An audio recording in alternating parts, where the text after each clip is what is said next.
ધ્રાંગધ્રા શહેરમાં સેવાકીય પ્રવૃત્તિઓમાં સતત આગવું સ્થાન ધરાવતા દયાવાન ગ્રુપ દ્વારા વધુ એક માનવ સેવી કાર્ય હાથ ધરવામાં આવ્યું છે.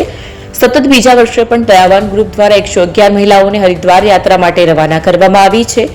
આ ધાર્મિક યાત્રાનો માનો પ્રારંભ સંત શ્રી માતાજી અને ભગવાન શ્રી કૃષ્ણના જયઘોષ સાથે કરવામાં આવ્યો. યાત્રા સ્વાના સમયે ભક્તિમય માહોલ જોવા મળ્યો અને યાત્રામાં મહિલાઓમાં ખાસ ઉત્સાહ જોવા મળ્યો.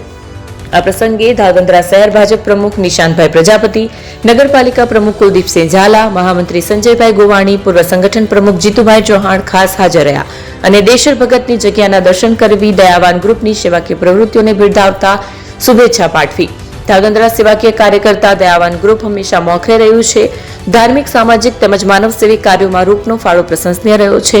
આ સમગ્ર આયોજન બદલ મુનાભાઈ દયાવાન તથા તેમની સમગ્ર ટીમને ખૂબ ખૂબ અભિનંદન પાઠવવામાં શહેરમાં જરૂરિયાતમંદો માટે સતત આવ્યા છે.